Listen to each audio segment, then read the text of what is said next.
don't get caught up in the millions, yeah. Yeah, I'ma make this shit hot. Oh, I'ma light this shit up. Yeah, I'ma make this shit hot. Oh, I'ma light this shit up.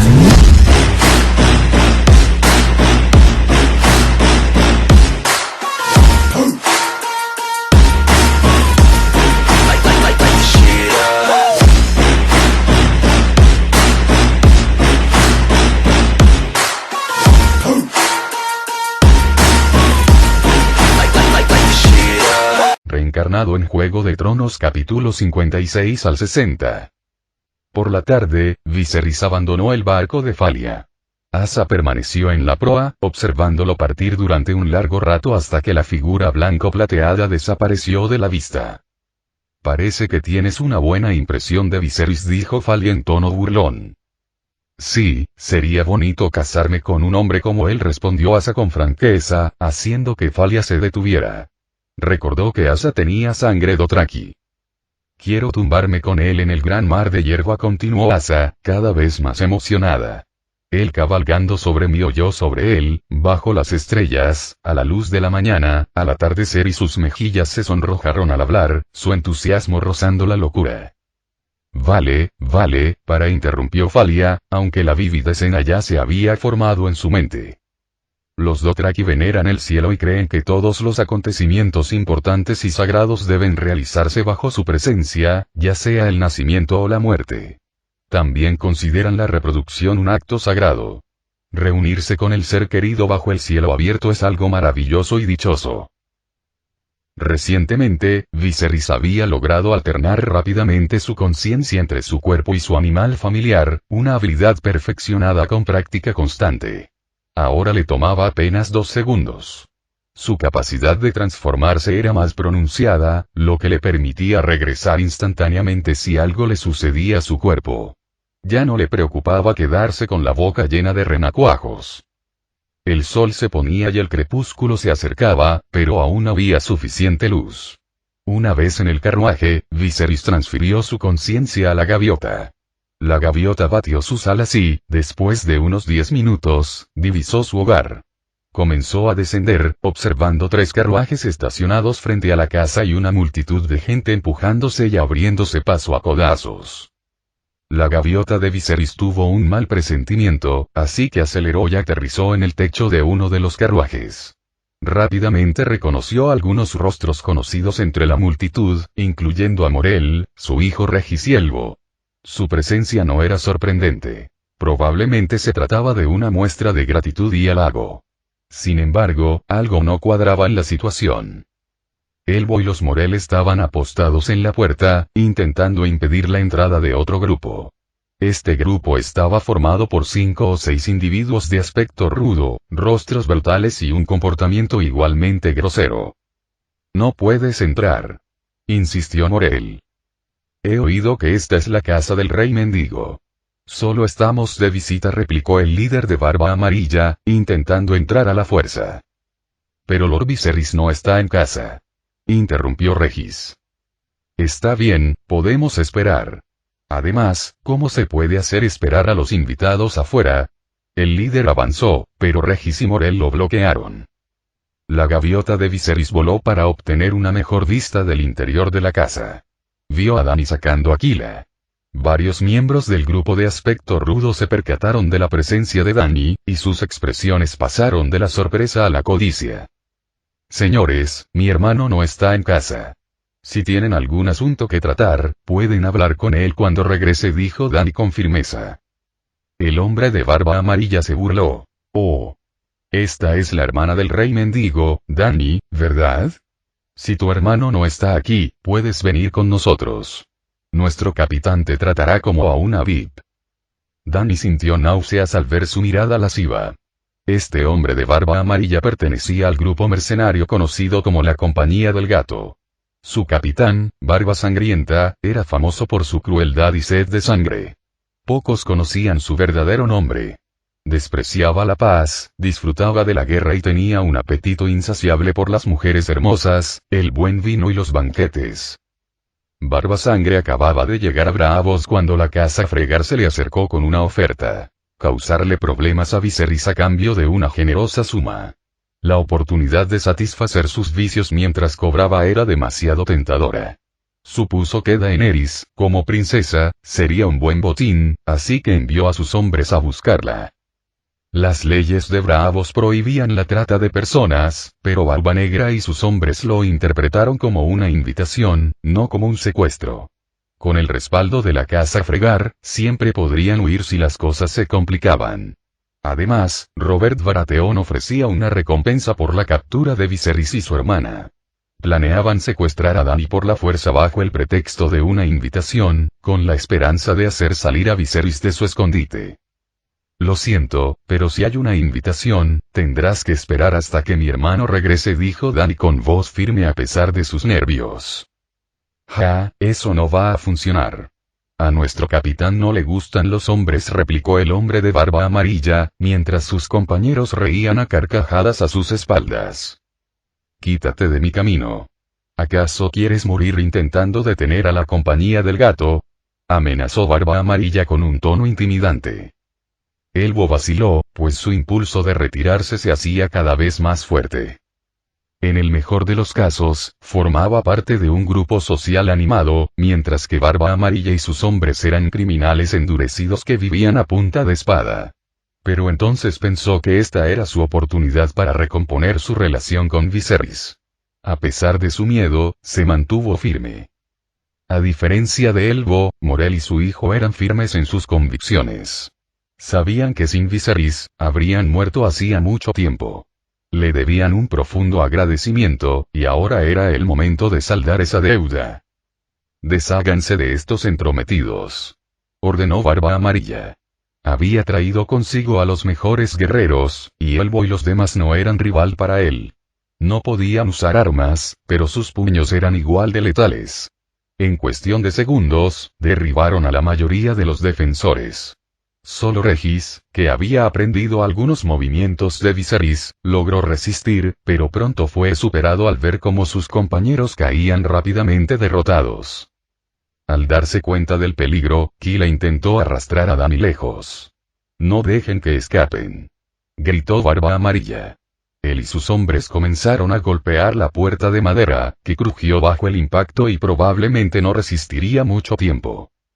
Viserys recuperó la conciencia y evaluó rápidamente la situación. Sacó unos dragones dorados, se asomó por la ventanilla del carruaje y los agitó delante del cochero. «Corre tan rápido como puedas. ¿Entiendes? ¿Sí? Adelante». El cochero, sintiendo el peso de las monedas, alzó el látigo. El carruaje aceleró repentinamente, provocando un viaje más violento mientras los peatones se apresuraban a apartarse. «Compañía del gato, me ocuparé de ustedes primero», murmuró Viserys, con una llama de ira ardiendo en sus ojos. Su corazón latía con fuerza por la adrenalina. Hoy no descansaría hasta haber aplastado algunas cabezas. Kila es simplemente una asesina, no apta para el combate directo, y mucho menos para proteger a Dany. Cuando la puerta amenazaba con ceder ante la presión de los atacantes, rápidamente llevó a Dany arriba y cerró la puerta con llave. «Kila, usa la cabeza. Tienes que trepar por encima del muro». Gaviota de Viserys graznó frustrada ante los inútiles esfuerzos de Kila. Se oyó un fuerte estruendo. La verja de hierro cedió y Barba Amarilla se acercó a la puerta principal con sus hombres, gritando: «Príncipe Dany. Le hemos preparado un carruaje. Venga con nosotros. Nuestro capitán le espera». La gaviota de Viserys, posada en el muro, reflexionó que un loro sería mejor compañero la próxima vez. Aún así, se sintió aliviado cuando Dany sacó con calma su ballesta y una flecha envenenada de debajo de la cama. Ya no era una simple flecha de madera, sino que ahora tenía punta de hierro. Al ver esto, la gaviota de Viserys suspiró aliviada, casi sonriendo como un humano. «El niño ha crecido», pensó. Dany se asomó tranquilamente por la ventana y apuntó a los mercenarios que estaban abajo. «Ja, parece que la princesa Dany está un poco impaciente», se burló Barba Amarilla, pero el silbido de la ballesta lo silenció. Sintió un objeto extraño en la garganta y, al agarrarlo, se dio cuenta de que un proyectil le había atravesado el cuello a través de su frondosa barba. Bien hecho. Pensó la gaviota de Viserys, con ganas de felicitar a Dany. Al caer Barba Amarilla, los mercenarios restantes buscaron refugio. Sin embargo, Dany y Kila fueron implacables, dejando solo a 2 mercenarios en pie, uno de ellos herido en la pierna. «Nos vamos. No disparen», gritó uno de los mercenarios, sorprendido por la serenidad de la niña. Afuera, Morel y su hijo estaban igualmente atónitos. Dany ya no era la niña tímida que había sido. Elvo, que no había visto a Dany en más de un mes, también se sorprendió por su transformación. Pero el más satisfecho era Viserys. El tiempo que había invertido en entrenarla había dado sus frutos. Aunque Dany no era una asesina nata como Kila, se había vuelto mucho más fuerte gracias al entrenamiento. El objetivo de Viserys nunca fue convertirla en una asesina, sino agudizar su mente. Al cabo de un rato, se oyeron pasos apresurados desde el exterior. Un grupo de guardias de bravos entró en el patio. Tras el relato de los testigos y de Elvo, los hombres de Barba Amarilla fueron arrestados. Justo cuando estaban a punto de marcharse, llegó el carruaje de Viserys. Saltó y se dirigió al único mercenario que aún seguía consciente. «Dile a tu capitán que Viserys Targaryen lo espera en la competición de esgrima. Dile que los envíe a todos, y los mataré uno por uno». Luego alzó un dedo e hizo el gesto de cortarse la garganta. El mercenario se estremeció, como si de verdad estuvieran a punto de decapitarlo. Los guardias, comprendiendo la situación y sabiendo que la casa Saline apoyaba a Dany, no le pusieron trabas. Tras una breve conversación, el asunto quedó resuelto. Viserys llevó a casa a Elvo y Morel, ambos heridos. Al ver la armoniosa relación entre Viserys y Morel, Elvo sintió una punzada de envidia, deseando que pronto le llegara su turno. Sin embargo, Viserys no le habló de inmediato. En cambio, se volvió hacia Regis y le preguntó: «¿Cómo estás? ¿Es grave?» «Estoy bien.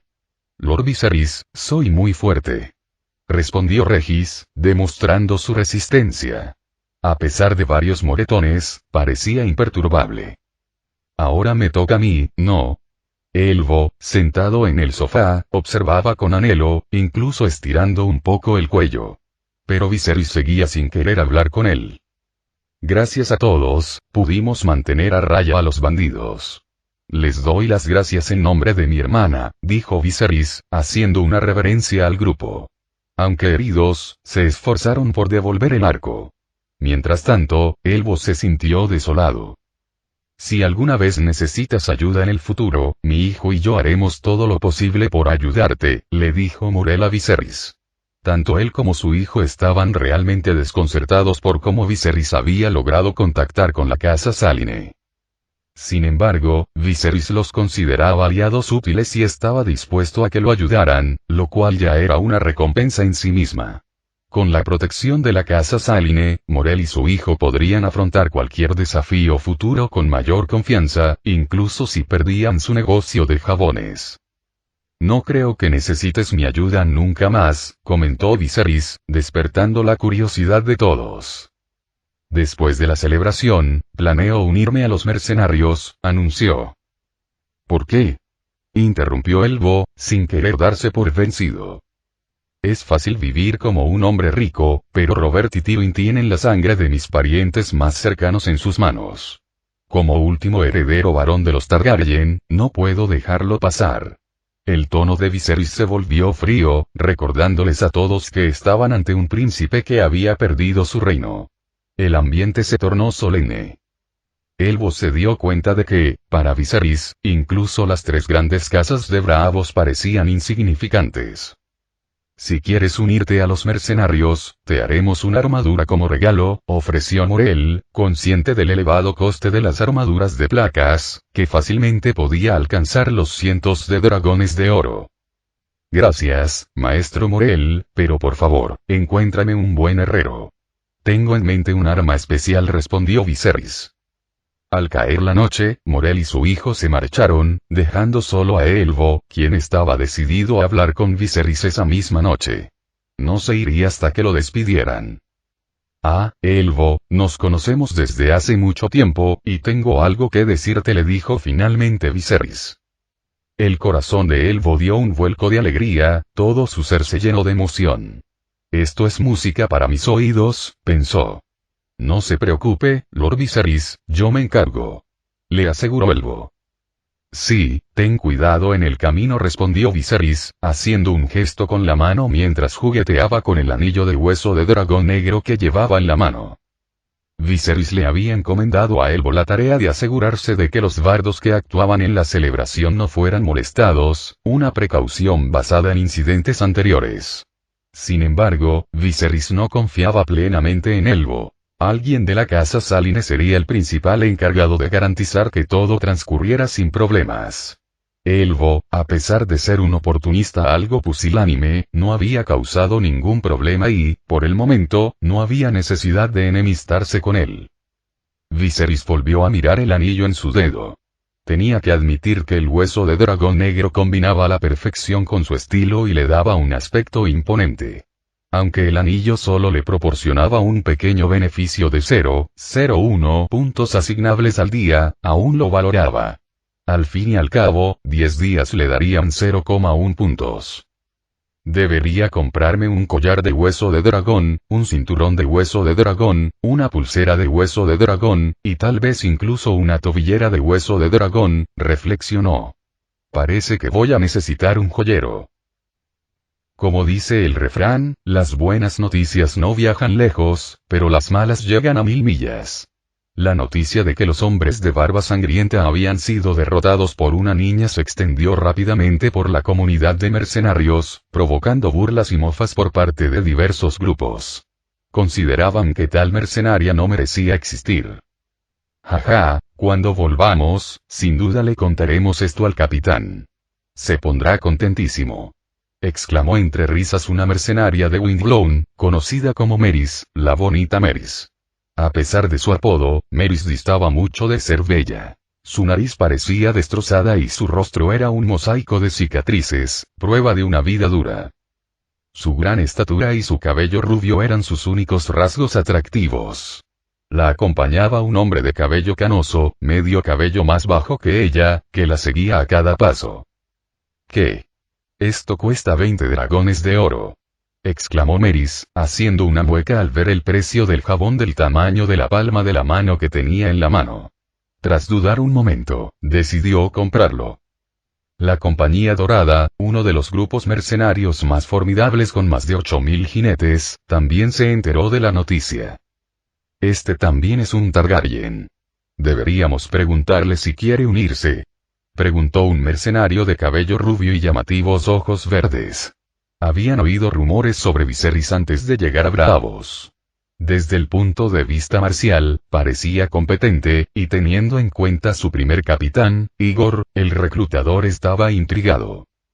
¿No hay una competición de esgrima? Ya veremos. Además, solo tiene 15 años, ¿no? Es demasiado joven, comentó otro miembro. Mientras tanto, en la Cateri, un hombre de cabello azul y menor de 30 años, Daario, el vicecapitán de los Cuervos de la Tormenta, escuchó la noticia mientras se maquillaba. Daario, quien en la trama original había sido seducido por la belleza de la madre de dragones y se había convertido en traidor, encontró la situación divertida pero no sería. He oído que la hermana del rey mendigo es muy hermosa. ¿No te interesa? Preguntó uno de sus subordinados. ¿Acaso los Targaryen no favorecen los matrimonios entre hermanos? Quizás el rey mendigo mantiene a su hermana muy cerca. Reflexionó Daario, con una leve sonrisa en los labios. Si tuviera la oportunidad, no le importaría ver lo hermosa que era la princesa de una realeza caída. Si era realmente deslumbrante, aún estaría a tiempo de considerarla. La gran celebración comenzó al día siguiente, pero mucha gente acudió en masa al Titán de Braavos la noche anterior para asegurarse un buen sitio. Dormían directamente a la orilla del canal, usando mantas o trozos de tela, creando una vista espectacular desde el aire. Los ricos, sin embargo, estaban en una situación mucho mejor. Tenían camas donde dormir, comida caliente y sirvientes que les montaban las tiendas. Algunos Dothraki disfrutaban del aire libre, aprovechando la noche para practicar sus costumbres. Encaramada en un árbol, la gaviota de Viserys observaba la transmisión en directo, maravillándose de la creatividad de los Dothraki y la dificultad de sus movimientos. Dany, que dormía en el carruaje y charlaba con Kila, se preguntaba por qué Viserys había decidido de repente montar su tienda de campaña. Al amanecer, todos se pusieron elaboradas máscaras. Estas máscaras cubrían solo la mitad superior del rostro, dejando la boca y la nariz al descubierto. Los pobres llevaban máscaras sencillas, pintadas toscamente, mientras que los ricos ostentaban máscaras hechas de una mayor variedad de materiales, adornadas con pinturas brillantes y costosas, plumas e incluso oro y plata. De la noche a la mañana, los señores de Braavos perdieron su dignidad y decoro en medio de la celebración. Viserys, su hermana y Kila comenzaron a empacar con anticipación para ocultar mejor sus identidades. Dany y Viserys usaron sombreros para disimular sus canas. Dany eligió una máscara plateada, mientras que Viserys optó por una máscara de cuero negro inusualmente fea, sujeta a su sombrero, que parecía muy incómoda. Cuando le preguntaron por qué, Viserys solo tuvo una explicación. Era negra. Su carruaje estaba estacionado en un punto elevado, ofreciendo una vista espléndida. A primera hora de la mañana, los barcos del Palacio del Señor del Mar ya habían aparecido, despejando el canal. El sol naciente bañaba el agua con un tono dorado, mientras que el cielo azul claro parecía invitar a los dioses a unirse a la celebración con los mortales. Todos esperaban con impaciencia la llegada del yate del Señor del Mar. De repente, un largo sonido de bocina resonó a lo lejos. La multitud alzó el cuello, con una emoción palpable. A medida que el sonido de la bocina se intensificaba, apareció un yate adornado con rostros sonrientes de proa a popa, bañado en una luz radiante. ¡Oh, el Señor del Mar, el Señor del Mar! Los gritos de la gente casi ahogaron el sonido del cuerno. A medida que la barca se acercaba, la figura que se alzaba en la proa se hacía cada vez más visible. Ataviado con una capa de seda azul que brillaba como el agua, sostenía un cetro de hueso de dragón de 60 centímetros de largo, coronado por un gran diamante, la fuente del resplandor de la barca. El Señor del Mar Ferrego sonrió y saludó a la multitud que lo aclamaba a ambos lados del canal. Detrás de él se encontraban 6 imponentes guardias, cuyas cotas de malla relucían bajo sus ropas, listos para protegerlo de cualquier amenaza. Tras la barca del Señor del Mar iban varias barcas de flores, rebosantes de pétalos. La gente a bordo arrojaba pétalos al agua sin cesar. Quienes los lanzaban iban con poca ropa y eran de una belleza deslumbrante. Su piel clara brillaba bajo la luz del sol, provocando vítores entre algunos de los espectadores más entusiastas.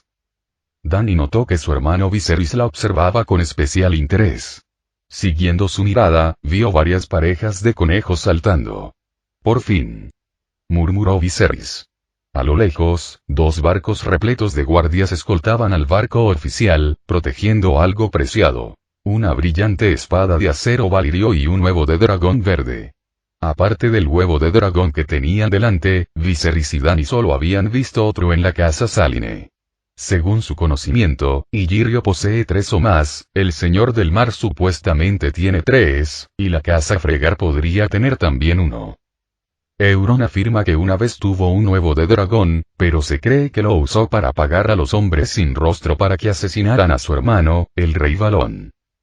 El Banco de Hierro, conocido por salvaguardar no solo monedas sino también objetos preciosos, podría tener huevos de dragón. Otras ciudades libres también podrían tenerlos. Tras la caída de Valiria, algunos señores dragón permanecieron en las ciudades libres, pero tanto ellos como sus dragones fueron finalmente asesinados por los lugareños. Los Dothraki, que realizan incursiones por doquier, podrían poseer un huevo de dragón, aunque la probabilidad es baja. El objetivo de Viserys es reunir al menos 5 huevos de dragón antes de la aparición del cometa rojo. Este huevo, junto con los 3 de Illyrio y 1 de la casa Saline, constituye su objetivo inicial. Si logra criar a los 5 dragones, habrá superado el nivel. Sin embargo, una vez que los dragones eclosionen, se convertirá en un faro en la noche, atrayendo la atención de todas las fuerzas. Primero consigamos los huevos de dragón, decidió Viserys, centrando su atención en la espada. La espada, aparentemente un arma a dos manos, no sería fácil de conseguir. Incluso si ganara el campeonato de esgrima, habría obstáculos importantes. Si todo lo demás fallaba, podía pedir dinero en efectivo, ya que el precio de una claymore podía armar a 100 hombres. Al fin y al cabo, era una claymore, no una espada láser. Tras los barcos que transportaban los huevos de dragón y las espadas de arcilla, iban las embarcaciones de las cortesanas.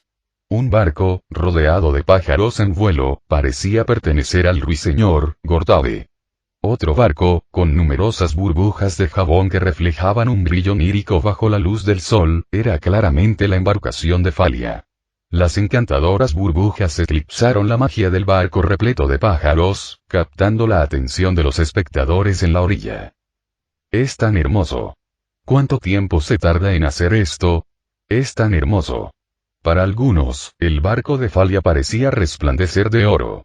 A pesar de la belleza de otros barcos, incluidos los de Falia y Gortabe, ninguno podía igualar el esplendor del de Falia. Incluso el barco de la poetisa de la casa Anterjon, que apareció primero, quedó eclipsado. Sin embargo, ella permaneció imperturbable. Ferrego no esperaba que ganara el concurso de belleza, y a ella misma le era indiferente. Con el apoyo del Señor del Mar, ganar o perder daba igual. En marcado contraste, Gortabe tenía grandes esperanzas puestas en su barco adornado con hermosos pájaros. Creía que cautivaría a todos, pero las burbujas de jabón se robaron el protagonismo. He oído que las hizo el rey mendigo, Viserys, comentó Beta, la criada de Gortabe. Beta, una esclava doméstica de Yunkai, guardaba un asombroso parecido con Gortabe. Ambas tenían el cabello rojo oscuro, diferenciándose solo en el brillo, lo que las hacía casi indistinguibles con poca luz. Esta similitud fue la razón por la que Gortabe la eligió como sustituta. Recuerdo que dijiste que Viserys también participa en el torneo de esgrima, preguntó Gortabe. Sí, confirmó Beta. Mañana tomarás mi lugar, y Ketmo y yo iremos a ver a ese rey mendigo. De acuerdo, informaré a Ketmo, respondió Beta. Ketmo, el leal guardaespaldas de Gortabe, era conocido por su lealtad inquebrantable. Se decía que una vez había matado a un marinero que afirmaba que su esposa era más hermosa que Nightingale. Gortabe había entrenado meticulosamente a Ketmo para que fuera su protector incondicional. En una ocasión, Gortabe hizo que Beta se vistiera con su ropa y sedujera a un funcionario de Braavos mientras mantenía a Ketmo a bordo del barco. Le ordenó a Beta que gritara lo más fuerte posible. Justo cuando Ketmo estaba a punto de derrumbarse, Gortabe apareció ante él, y sintió como si su alma hubiera sido salvada. Beta pasó la noche haciéndose pasar por Gortabe, mientras que Gortabe y Ketmo pasaron la noche contando las estrellas. Gortabe incluso fingió quedarse dormido en sus brazos, pero Ketmo no hizo nada. Al pasar las barcas de las cortesanas, les seguían embarcaciones con músicos y cantantes. Estas barcas iban separadas para evitar que su música chocara. La larga procesión duró casi media hora. Los ricos iban en carruajes y la gente común a pie. Illyrio, el gran mercader, había dispuesto un carruaje, como era de esperar. Se irritó cuando Varys le informó de que Viserys estaba mintiendo. Se dio cuenta de que un astuto zorro lo había engañado, pero se lo guardó para sí mismo, ya que su relación con Varys era un secreto. Illyrio sospechaba que Viserys tenía otras fuentes y que no se estaba inventando la información. Quizás Varys era solo un testaferro. Desde la perspectiva de Illyrio, Viserys creía haberlo engañado, pero Illyrio podía revertir el engaño, haciendo que Viserys pensara que había triunfado. Esta estrategia podría resultar útil. Además, Illyrio quería que los Lannister siguieran encubriendo a sus bastardos y desviando la atención de Robert. Por eso no congeló el relato que le había dado a Viserys, incluso después de confirmar la noticia con Varys. Sin embargo, Viserys también era un maestro del engaño. Illyrio sabía que, aunque fingiera ignorancia, Viserys se daría cuenta de que lo sabía. Mediante esta intriga, Illyrio se enteró del jabón y de la casa Saline. Además de reunirse con Viserys, tenía la intención de hablar del jabón con la casa Saline. En ese momento, el titán de Braavos bullía de actividad. Bocadillos, juguetes, acróbatas y juglares llenaban las calles, creando un ambiente animado. Por seguridad, Viserys no permitía que Dany bajara del carruaje para jugar. Permanecían dentro. Si querían comprar algo durante el camino, enviaban a Regis, que los seguía, a hacer la compra. Regis, ahora actuando como los ojos y los oídos de Viserys, vigilaba a Kila. Viserys sentía curiosidad por saber quién sería el contacto de Kila. Cuando Kila se reunió con el hombre, Regis se dio cuenta de que, en efecto, se trataba de alguien de Poniente, y más concretamente, del norte. Cuando el hombre se presentó, Regis quedó completamente atónito. Soy Jorah Mormont de la Isla del Oso, dijo el hombre, y trabajaré contigo para asesinar a Viserys Targaryen y Daenerys Targaryen. El oso. La gaviota de Viserys se rascó la cabeza con sus garras, recordando rápidamente la historia de Jorah Mormont, el oso. En el relato original, conoció a los hermanos en la boda de Dany con el Señor de los Caballos. A pesar de quedar cautivado por la belleza de Dany, decidió espiar para Desembarco del Rey, proporcionándoles constantemente información sobre los hermanos Viserys. Más tarde, al enamorarse de Dany, se dedicó por completo a ella. Antes de eso, había estado al servicio de los segundos hijos. ¿Qué está pasando? ¿Por qué ahora es un espía de Desembarco del Rey? ¿Y por qué conspira con Kila para asesinarnos a Dany y a mí? Reflexionó intensamente la gaviota de Viserys. En la trama original, si Viserys no hubiera viajado en el tiempo, habría huido de Braavos 6 meses antes, advertido por sueños de dragón. Habría sido difícil para Desembarco del Rey localizar a los hermanos, razón por la cual se encontraron por casualidad en la boda de Dany. Pero debido a que Viserys viajó en el tiempo, no solo no logró escapar de Braavos, sino que también causó un gran revuelo, atrayendo la atención de Desembarco del Rey. Dany, que también se encontraba en las ciudades libres, se enteró. Quizás, como en la historia original, Jorah buscó amnistía proporcionando información a Desembarco del Rey, lo que lo condujo a Braavos. Desde su posición, la gaviota de Viserys escuchaba atentamente mientras Jorah y Kila discutían su plan de asesinato. Ya me he acercado a Viserys haciéndome pasar por una criada, pero es demasiado vigilante y no he tenido oportunidad de atacar, informó Kila. ¿Y en caso de envenenamiento? Preguntó Jorah. No, él tiene un perro y siempre deja que el perro coma primero, respondió Kila. Mentir es una habilidad necesaria para un asesino. Jorah se rascó las cejas, percibiendo la excesiva cautela de Viserys. He oído que es bueno en artes marciales. Preguntó Jorah. Sí, mucho mejor que la persona promedio, confirmó Kila. ¿Cómo es posible? Jorah estaba perplejo, incapaz de comprender el origen de la destreza marcial de Viserys. Kila y la gaviota de Viserys observaban a Jorah en silencio, curiosos por saber cuál sería su próximo movimiento. Bueno, ¿acaso no va a participar en la competición de esgrima? Vamos a evaluar su fuerza allí, decidió Jorah. Muy bien, mi señor. Esperaré sus noticias, respondió Kila. Jorah asintió. Desde que abandonó la Isla del Oso, nadie lo había llamado mi señor.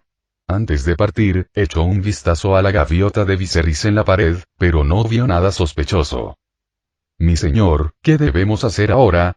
Kila se volvió hacia la gaviota de Viserys y preguntó. La gaviota de Viserys la miró fijamente en silencio, incapaz de hablar. Kila, al darse cuenta de su error, se disculpó. Lo siento, mi señor, olvidé que no puede hablar en este momento. Poniendo los ojos en blanco, la gaviota de Viserys alzó el vuelo y se alejó volando.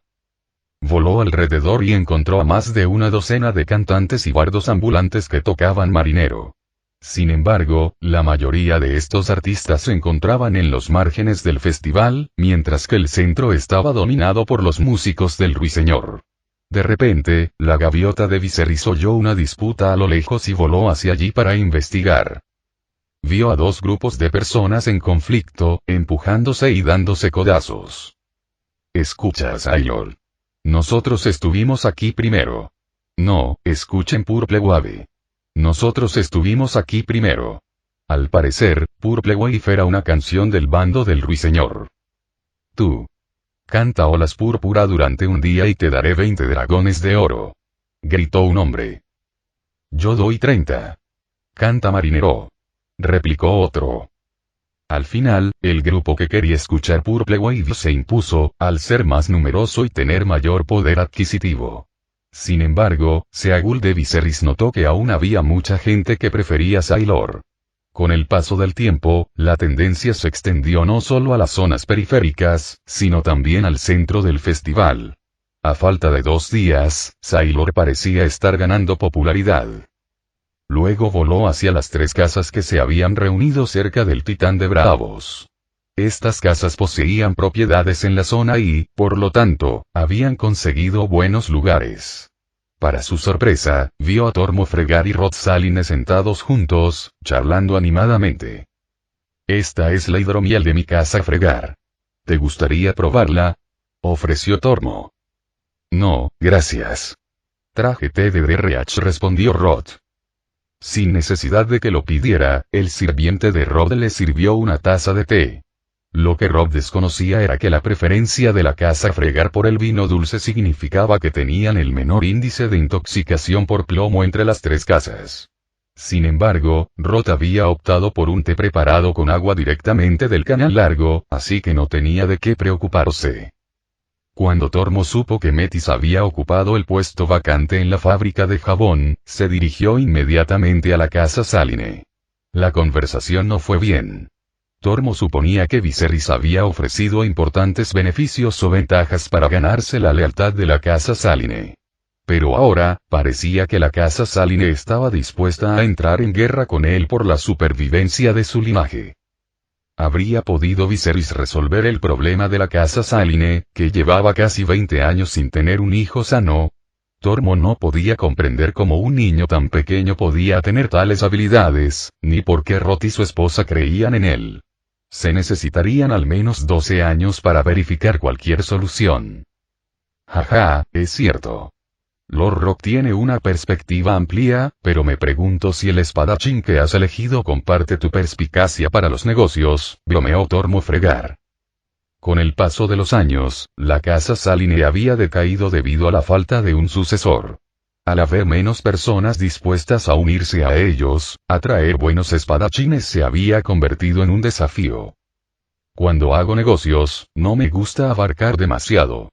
Cuando encuentro potencial, invierto fuertemente, respondió Rod, dando un sorbo a su té. Viserys es la empresa en la que estoy invirtiendo. Me temo que esa inversión se perderá, replicó Tormo. Yo soy todo lo contrario. Invierto en cualquier cosa que genere beneficios inmediatos, convirtiendo pequeñas ganancias en grandes. Su discusión sobre la experiencia empresarial fue sutil, una confrontación sin gritos. Escucha, dijo Rod, llevándose la mano a la oreja. Esta canción de marineros es muy buena. A mis marineros les encanta. ¿Ah? ¿En serio? Pero yo oigo claramente Purple Wave es más fuerte, replicó Tormo. Rod, al darse cuenta de la estratagema de Tormo, sonrió. Lord Tormo, tal vez ha estado demasiado tiempo en su propio jardín de los pájaros. Le sugiero que salga y escuche otros sonidos. Un filósofo dijo una vez, escuchar solo lo que uno quiere oír es engañarse a uno mismo. Interesante, pero mientras yo sea lo suficientemente fuerte, el mundo solo emitirá los sonidos que yo quiera oír, respondió Tormo con seguridad. Los 2 hombres estaban enfrascados en una batalla de ingenio, ninguno dispuesto a ceder. Cuando su debate llegó a un punto muerto, una sombra blanca se desvaneció. Mañana comenzaba el segundo día del Festival de los 10 días y el primer día del torneo de esgrima. Viserys sopesaba si debía exhibir sus habilidades para intimidar a Jorah o fingir debilidad para infundirle una falsa confianza. Final del capítulo.